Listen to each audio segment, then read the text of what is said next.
안녕하세요. 아침의 광장 손지민입니다. KBS가 올해 시청자 주간을 보내며 무료 온라인 동영상 서비스 KBS 플러스를 공개했습니다. 국내 방송사 가운데 처음인데요.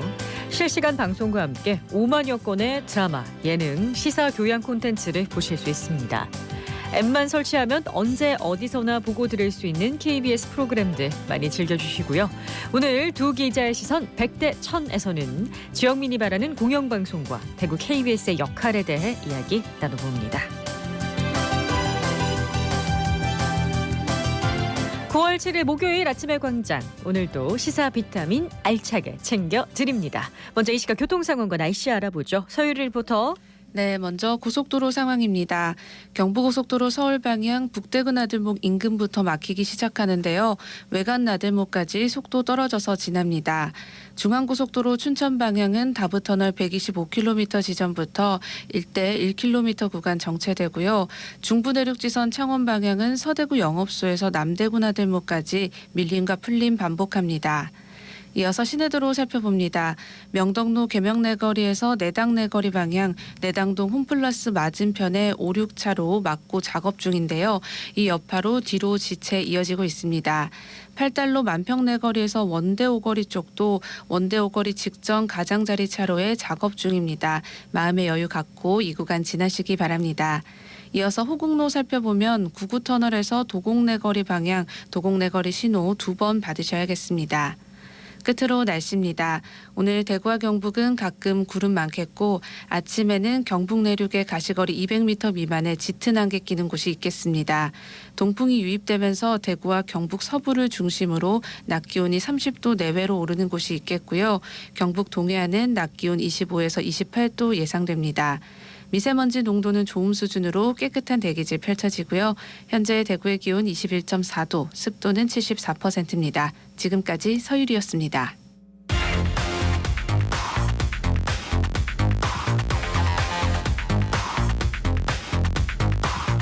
빠르고 정확하게, 명쾌하고 날카롭게 대구 경북의 오늘을 보는 KBS 대구 아침의 광장과 함께하고 계십니다.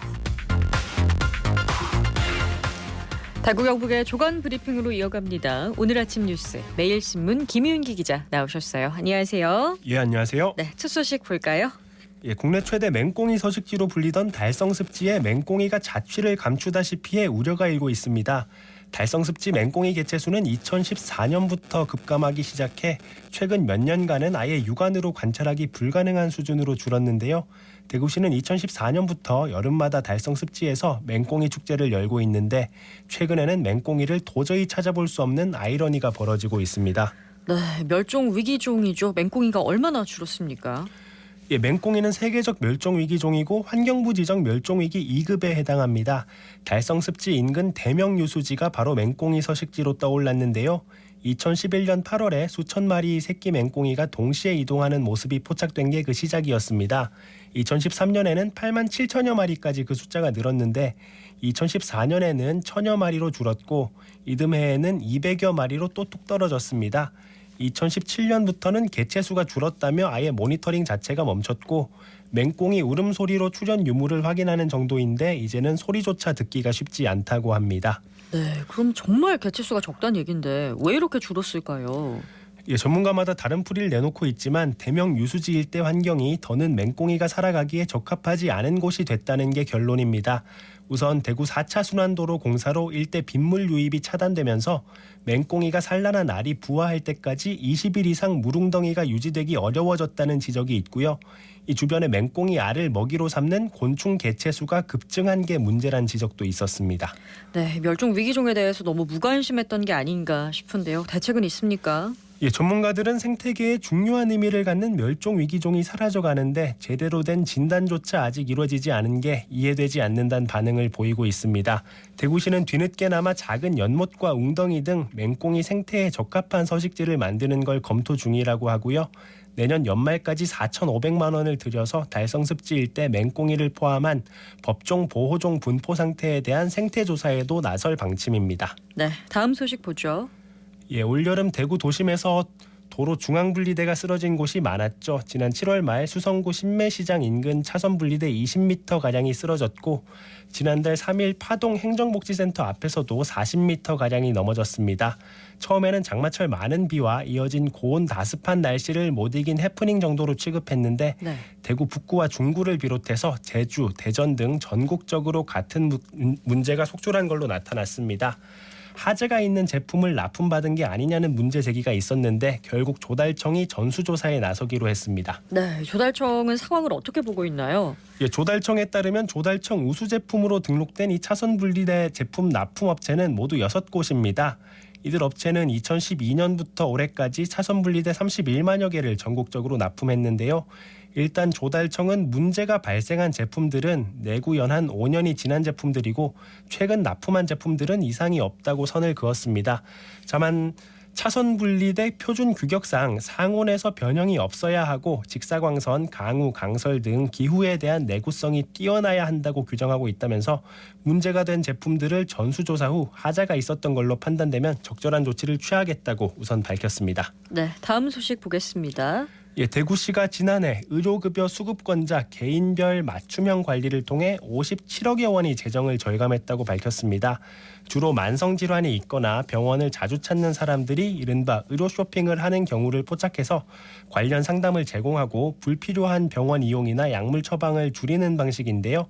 시는 의료급여 수급권자 9만 7천여 명 가운데 신규 수급자와 외래진료 빈도가 높은 사람, 장기 입원자 등 9,400여 명을 유형별로 추려낸 뒤 간호사 면허를 가진 의료급여 관리사가 방문, 전화 등 방식으로 1:1 모니터링을 꼼꼼하게 실시했습니다. 대구시는 앞으로도 촘촘한 사례 관리로 수급권자가 효과적인 치료를 받도록 하는 한편 재정 안정화에도 박차를 가하겠다고 밝혔습니다. 네, 마지막 소식으로는 좀 따뜻한 소식이네요. 대구 최초의 반려동물 기부 프로그램 가입자가 나왔습니다. 대구 사회복지 공동모금회는 어제 매월 정기적인 나눔을 실천하는 이른바 착한 펫 대구 1호 기부자가 나왔다고 밝혔습니다. 주인공은 시각장애인 안내견 여우리인데요. 여우리는 대구 동촌중학교 교사 허경호 씨의 눈으로 활동하고 있는 안내견으로 지난해 9월 입양됐습니다. 허 선생님은 여우리 가입이 지역사회에 안내견에 대한 선한 이미지를 심는 계기가 됐으면 좋겠고 향후 모이는 성금은 경제적으로 힘든 상황에서 반려동물을 키우는 가정에 도움이 되길 바란다고 밝혔습니다. 네, 반려동물 명의로 기부 아주 굉장히 참신한데요. 이 착한 펫 기부는 어제부터 전국적으로 시행됐는데요. 반려동물 명의로 나눔에 동참할 수 있고 매월 최소 2만 원 이상 정기 기부에 참여하면 반려동물 명의 착한 펫 회원증이란 걸 받을 수 있습니다. 강아지, 고양이 등 동물이 종류에 상관없이 가입이 가능하고 이미 세상을 떠난 반려동물도 동참할 수 있습니다. 네, 착한 기부가 이어지길 바랍니다. 오늘 아침 뉴스 매일신문 김윤기 기자였습니다. 고맙습니다. 예, 감사합니다. 안녕하세요. 저는 KBS 대구 총국에서 일하고 있는 박진영 기자입니다. KBS 시청자 주간을 보내고 있는데요. 저는 작년 기획 취재하여 방송했던 GPS와 리어카로 한국방송 대상을 수상했습니다. GPS와 리어카 보도는 폐지 수집 리어카에 GPS를 부착해서 폐지 수집 노인들이 실제로 얼마나 힘들게 일하시는지를 포착한 내용인데요. 폐지 줍는 노인분들은 저희가 매일 거리에서 마주치지만 쉽게 관심을 가지지는 않고 있습니다. 저는 이렇게 우리가 놓치고 있는 우리 사회 약자들이 왜 이렇게 힘들게 살고 있는지를 많은 시청자께 알리고 시청자와 함께 해법을 모색하고 싶습니다. 하나의 뉴스가 보도되기 위해서는 공정성, 균형 감각, 그리고 사실 확인 등의 과정을 거칩니다. 그러나 그 중에서도 가장 중요한 것은 이 보도가 우리 사회에 어떤 의미를 가지는 것인지 같습니다. 공영방송인 KBS만이 전해드릴 수 있는 의미 있는 보도가 어떤 것인지 더 열심히 고민하겠습니다. 시청자와 청취자분들의 믿음과 지지로 KBS가 공영방송으로서 역할을 하고 있습니다. OTT 시대에 공영방송인으로서 가치 있는 보도 많이 만들겠습니다.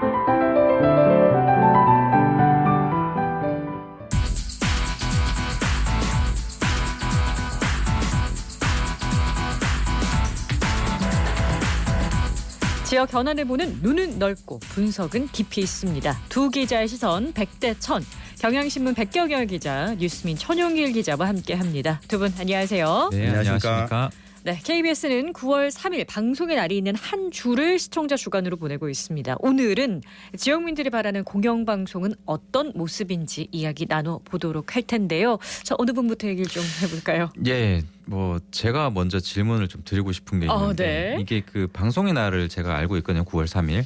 그래서 KBS 시청자 주간이 있는 걸 알고는 있는데 이게 어떤 의미를 담고 있는지는 자세히 모르거든요. 네. 이거 혹시 진행자님께서 한번 소개를 해주시죠. 제가 공영방송인으로서 2020년에 KBS 시청자위원회가 출범 30주년을 맞았을 때 이제 매년 9월 첫 주를 시청자 주간으로 정했습니다. 그리고 올해가 네 번째 시청자 주간인데요. 시청자가 제작한 좋은 프로그램도 많고 KBS 뉴스의 신뢰도를 높여주는 제보자들도 많은데 그분들에게 시상도 하고 시청자들에게 감사의 마음을 담아서 텔레비전과 라디오를 통해서 여러 특집 프로그램도 방송을 하고 있고요.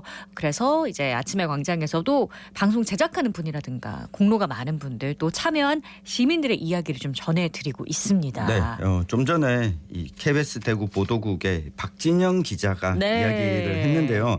이 박 기자는 폐지 줍는 노인들의 리어카에 위치 추적기를 달아서 실제로 얼마나 이동하는지 이 노인 빈곤층 문제를 해결하기 위해서 어떤 대안이 좀 필요한지 이 제시했던 매우 훌륭한 보도를 했던 네, 기자였습니다. 지난 한 해 뜨거웠죠. 맞습니다. 네. 한국방송대상 이 대상을 수상하기도 했고요. 올해 역시 한국방송대상에서 이 대구 KBS의 욕창 여기 사람 있어요가 지역 시사 부분 작품상을 받기도 했습니다. 네. 2018년에도 이 기억 마주서다 10부작이 한국방송대상을 기억납니다. 수상하기도 했는데 이게 만약 지역에 공영방송이 없었더라면 이런 프로그램을 누가 제작했을까 쉽지 않다고 보거든요.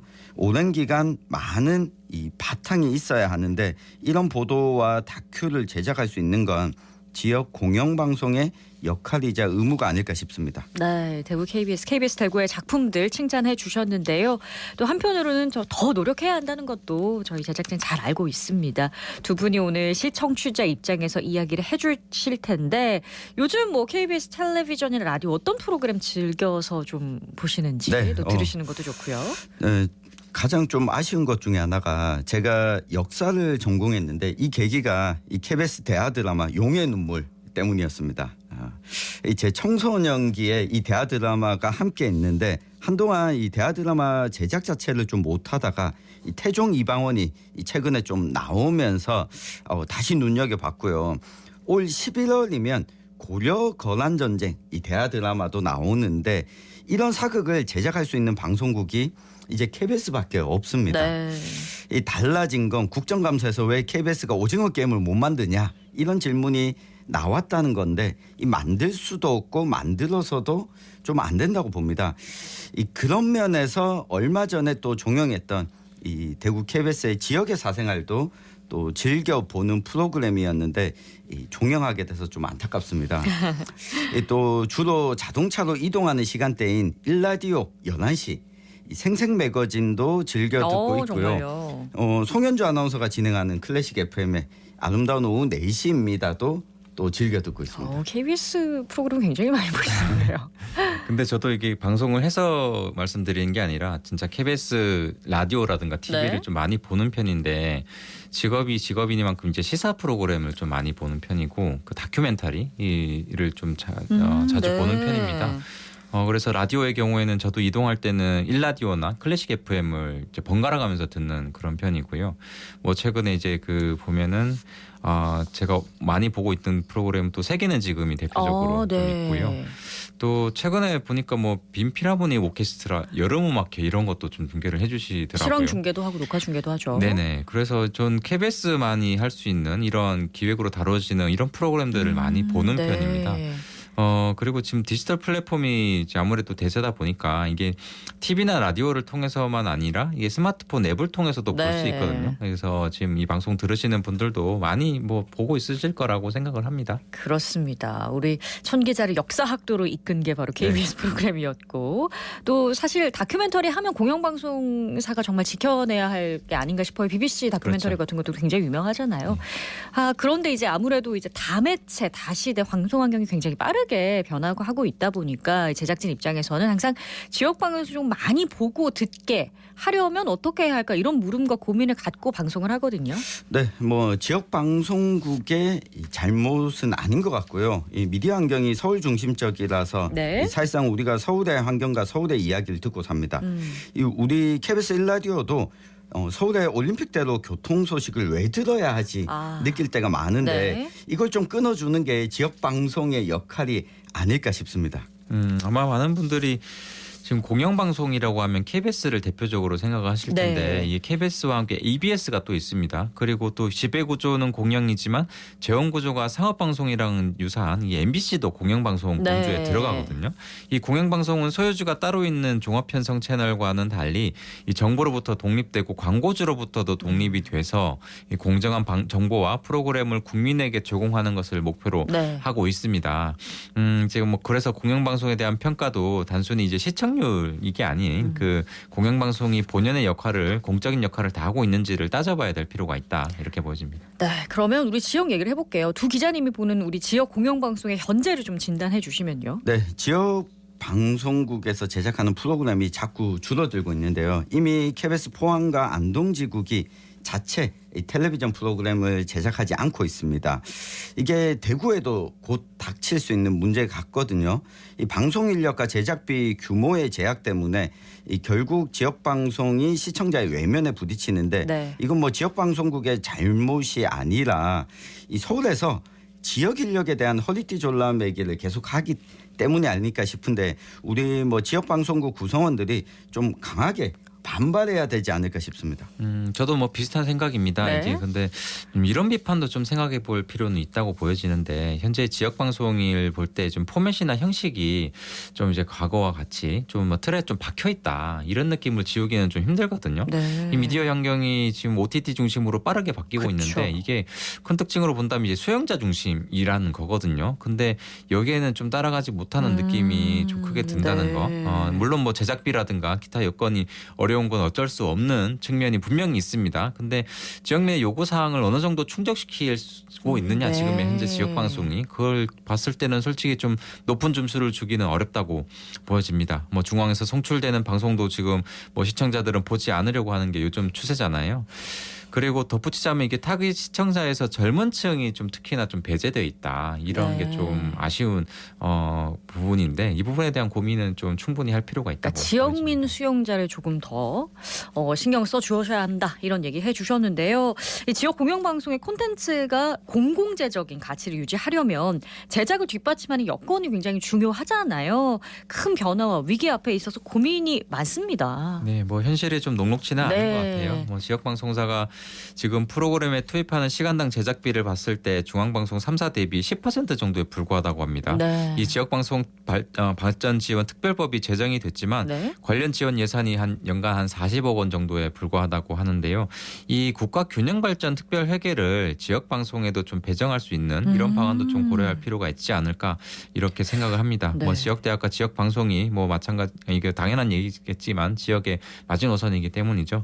지역에서 제작한 지역 방송이 뭐 서울이나 뭐 네. 다른 지역에서도 동시에 송출되는 걸 지역민들도 조금 자부심을 느끼고 바라지 않을까 맞아요. 뭐 이런 생각이 드는데 저는 오늘의 마무리 정리로 시선 한마디로 했을 때 지역이 살아야 나라가 산다라고 정리를 해보겠습니다. 네, 이 공영방송 문제에 있어서 특히 지역국에 있어서 가장 큰 문제가 수신료 분리징수가 될 것 같습니다. 지금 정부가 속전속결로 수신료 분리징수를 진행을 했는데 이게 만약 제대로 준비된 형태였다면 네. 지금 바로 이루어졌어야 되는데 이 징수하는 방법도 준비하지 않은 채 이걸 밀어붙였거든요. 게다가 분리징수를 하면서 추가적으로 드는 비용이 약 2,500억 정도가 징수하는 과정에서 들어가는데 이만큼만이라도 지역 방송에 이 돈을 쓴다면 지역 방송의 콘텐츠의 질이 더 높아지지 않을까 싶고요. 네. 이 공영방송 위기는 지역의 위기인데 저는 뭐 한 가지 좀 덧붙이고 싶은 게 이 공영방송은 콘텐츠도 이 공영성을 띄어야 되지만 네. 운영도 이 공공성을 띄어야 된다고 봅니다. 네. 이율배반적인 모습을 보이는 경우가 있는데 이 비정규직 노동자의 문제를 가장 앞장서서 보도하지만 방송국이 비정규직 백화점입니다.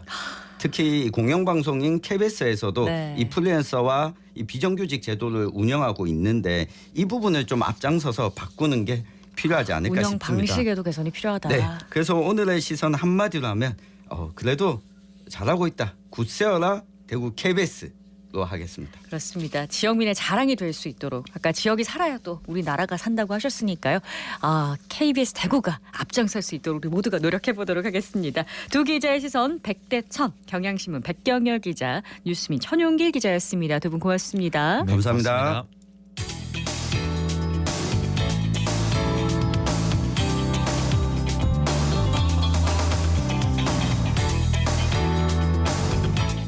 네, 9월 첫 주는 남성과 여성의 조화로운 발전을 통해 실질적인 남녀 평등을 구현하기 위해 제정된 양성평등 주간입니다. 윤강 리포터가 달서구청에서 열린 기념식 현장에 다녀왔다고요? 네, 그렇습니다. 달서구는 양성평등 주간을 맞아 모두의 양성평등, 차별 없는 행복 달서라는 주제로 기념 행사를 열었습니다.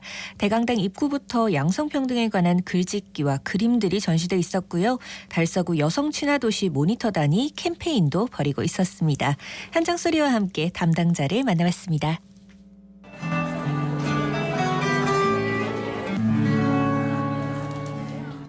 가정 양립 양성평등 여성 친화도시 화이팅! 협작장 위에보는 평소 투철한 사명감과 책임감으로 양성평등과 일가정 양립 환경 조성에 기여한 공익금으로 이에 표창합니다. 안녕하십니까. 달서구 여성단체협의회장 19대 맡고 있는 서삼수입니다.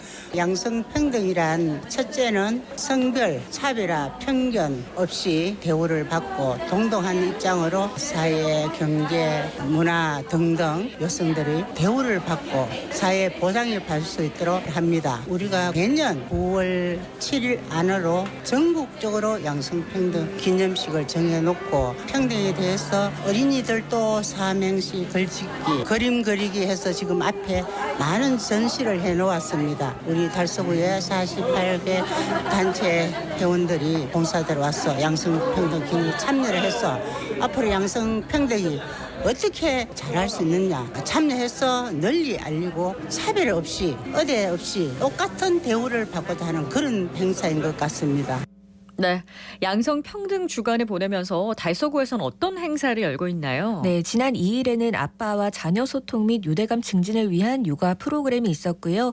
또 정리수납을 통해 부부가 함께 공감할 수 있는 프로그램도 열었습니다. 또 1990년대 직장 내 남녀 차별과 사회적 불평등 등을 확인할 수 있는 영화도 무료 상영했는데요. 달서구 여성친화도시 모니터단은 평소에도 양성평등을 위해 교육과 캠페인을 진행한다고 합니다. 이야기 들어보시죠.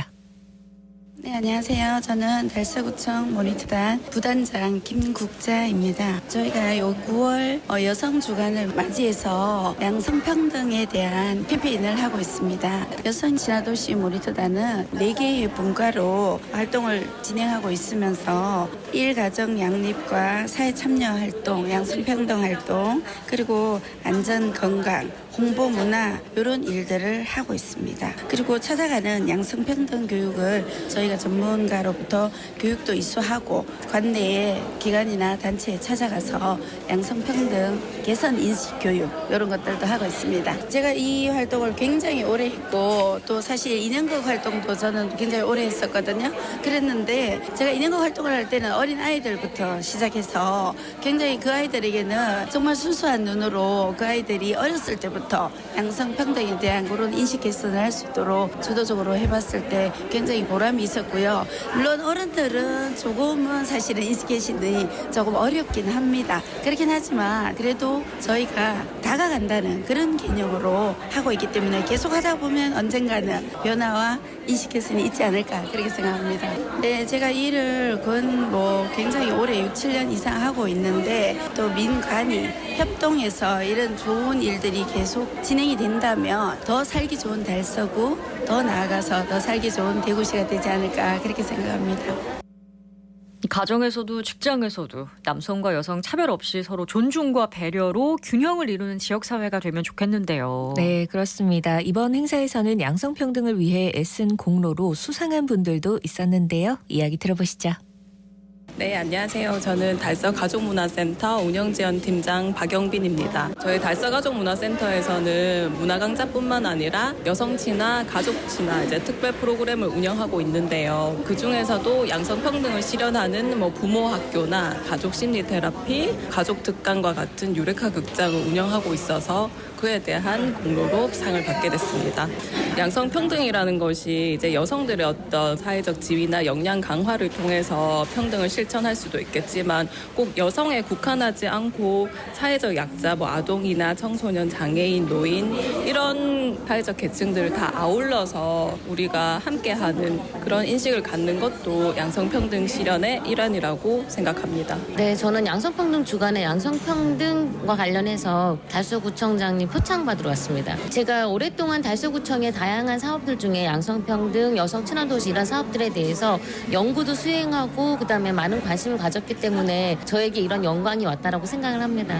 저는 양성평등이라고 이렇게 되어 있는 것들이 젠더 혐오 이런 것보다는 서로에 대한 배려가 기본이 된다라면 양성평등 자체가 바로 실현될 수 있을 거라고 실천될 수 있을 거라고 생각을 합니다. 달서구청 여성 친화도시 화이팅! 네, 달서구뿐 아니라 여러 구군에서도 양성평등 주간을 맞아 기념식과 캠페인을 펼쳤는데요. 일회성 행사로 그치지 않고 동등한 기회와 권리를 누릴 수 있는 지역사회를 만드는 노력 계속 이어가야겠습니다. 네, 윤가영 리포터 소식 잘 들었습니다. 고맙습니다. 고맙습니다. 네, 요즘 아침 저녁 기온은 20도 안팎으로 선선한데요. 낮 기온은 평년보다 높습니다. 오늘 대구는 29도, 경주 28도, 칠곡은 30도까지 오른다고 하네요. 해상에는 강한 바람과 물결로 풍랑특보가 이어지고 있으니까요. 해안가 안전사고에 유의하시기 바랍니다. 9월 7일 아침에 광장에 준비한 소식은 여기까지입니다. 오늘도 고맙습니다.